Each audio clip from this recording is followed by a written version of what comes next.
আজকে সকালবেলা কুয়াশা কম দেখে মনে হচ্ছিল যে আজকে মনে হয় রৌদ্র বের হবে। তো চলুন দেখা যাক ভিডিওতে রোদের ঝলক আমি দেখাতে পারি কি না। আসসালামু আলাইকুম, কেমন আছেন সবাই? আশা করছি ভালো আছেন। Welcome to my channel Shashi's basket.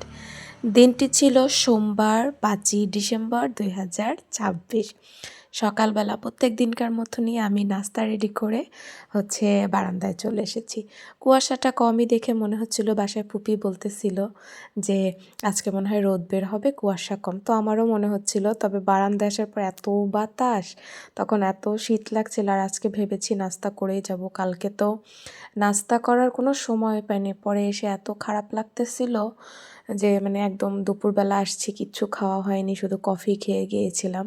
তো এই জন্য আজকে একটু খেয়ে যাচ্ছি। তবে ইচ্ছা আছে আমাদের সবারই, আমরা টিফিন নিয়ে যাব সেই ছোটোবেলার মতন।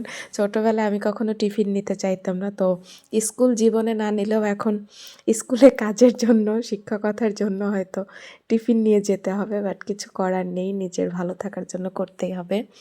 ক্লাস শেষ করে এসে অফিসে বসেছিলাম, কারণ অফিসিয়াল অনেক কাজ আছে। আমাদের ক্লাস রুটিনগুলো সব ঠিক করতে হবে, যা যা যে কাজগুলো আসলে বাকি থাকে সেগুলোই করছিলাম আমি না, আমরা সবাই। তো স্যার আবার আমাদের জন্য বড়ই নিয়ে এসেছে, টক বড়ই বলে আমি খেলাম, আবার নাস্তার ব্যবস্থা হলো। পরে আজকে আমি একাই বাসায় ফিরছিলাম, তো অনেকগুলো আবারও ঘোড়ার গাড়ি দেখতে পেলাম, সেগুলো যাচ্ছে। আমি কিন্তু বাসায় আসছি 12:30টার পরে, 1টা বেজে গিয়েছে এই মুহূর্তে যখন এই ভিডিও ক্লিপটা আমি নিচ্ছি। তখনও দেখতে পাচ্ছেন ওয়েদারটা, একটুও রোদ নেই, এবং আমি পুরা কেঁপেছি, এতটা শীত লেগেছে। আমি না, সবাই বলতেছে দাঁতে দাঁত লেগে যাচ্ছে কাঁপতে কাঁপতে এরকম। তো বাসায় এসে আমি তাড়াতাড়ি করে গোসল করে নিয়েছি। গোসল করতে যেয়ে মনে হইতেছিল শেষ। আমি গরম পানি দিয়ে গোসল করতে পারি না একদমই, আমি একদমই ঠান্ডা বরফ পানি দিয়ে গোসল করে নিয়েছি। পরে আম্মু, ফুপু গতদিন মটর শাক, পালং শাক, বকফুল এগুলো নিয়ে এসেছিল। তো ফুপু তো দুপুরের দিকে নাকি চলে গেছে আমি আসার আগেই। তো বকফুল ভেজেছিল, আর মটর শাকটা আমি খাই না, ওটা আম্মুরা সবাই খেয়েছিল সকালে। পালং শাক ভাজেছিল, সেগুলো দিয়ে আমি আর আম্মু খেয়ে নিলাম। পরে আমি মনে হয় আধা ঘন্টা একটু কম্বলের নিচে বসে আবার বের হয়ে গিয়েছি। পড়ায় এক জায়গা থেকে পড়ায় আমার টুকটাক কিছু কেনাকাটা, ভাবলাম এই যে টিফিন নিয়ে যাব, কিছু একটা কেনাকাটা করি।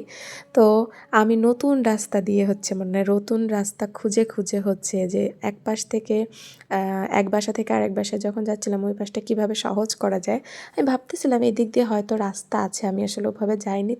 তো শুনে শুনে গেলাম, দেখলাম একদম ওই দিক দিয়ে বেশি কাছে হয়। তো যাওয়ার পরে আমার বোন আবার আমার জন্য এই পিঠা নিচ্ছে, তো আমি বললাম আমাকে তাহলে একটু গরম করে দাও। ও আবার আমার জন্য এক পিস পিঠা গরম করে দিল। এটা তো তেমন একটা খাই না, তারপরেও দিয়েছে। আর এখন এইটা আমার বলাও আমার ভুল হয় যে খাই না, আমি তো ঠিকই খাচ্ছি, আবার বারবার বলি যে খাই না।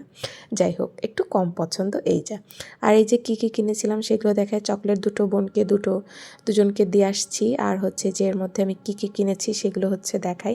শপিং ব্যাগ তো দেয় না, ওগুলো দিয়ে একদম দেখায় আনতে কেমন লাগে, এই জন্য এরকম প্যাকেট করে ওনারা দিয়ে দেয়। দেখলাম তো একটা বাটার কিনেছি, বক্সের যে বাটারগুলো, ওগুলো পাচ্ছি না এখানে, তো আপাতত এটাই নিয়ে আসলাম। আর কিছু কফি, এগুলো দেখলে তো আমার মাথা ঠিক থাকে না, নিয়ে চলে আসলাম। একটা বিস্কিটের প্যাকেট নিয়েছি, আর একটা ব্রাউনির একটা প্যাকেট নিলাম, যে ওগুলো একটু নিয়ে যাওয়া যাবে 2-1 দিন টিফিন হিসেবে।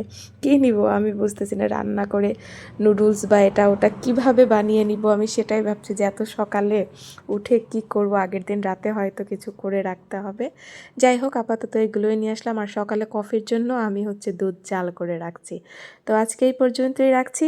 আল্লাহ হাফেজ।